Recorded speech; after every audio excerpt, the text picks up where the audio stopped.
શું નામ છે તમારું? ના બેલામાં મને ટાઈમ નહીં. લા. અરે તમે બોલશો તો કંઈક બદલાવ આવશે.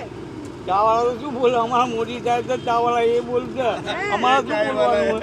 અમે ચાવી છીએ. તમારે બનવું છે પ્રધાનમંત્રી? આમાં બરાબર છીએ. બરાબર છે.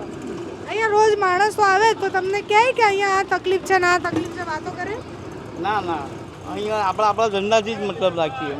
તો તમે આ કેટલા વર્ષથી અહીંયા ધંધો કરો છો? અહીંયા 25 વર્ષથી. અને 25 વર્ષમાં હું જોયું કે બદલાયું અહીંયા? એનું એ જ છે. એનું જ છે. કોઈ ધ્યાન નહીં આપતું.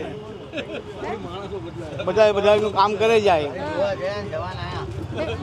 નેતા આવે અહીંયા? હવે એ તો આવો વોર્ડમાં એમનો વોર્ડ છે તો આવવાનું તો ખરી જ ને. આવે પણ કોઈ ધ્યાન નહીં આપતું કઈ. હવે એ તો સૌને વોર્ડમાં એમની સોસાયટીઓમાં તમે ધ્યાન. ક્યાં રહો છો? અમે અહીંયા જ રહીએ આખો દાડો. તો ભાઈ- અને સાંજે જઈને હું જઈએ કરે. એવું નહીં પણ વોટ તો આપતા હશો ને હા, વોટ તો આપીએ બીજેપીને. હા.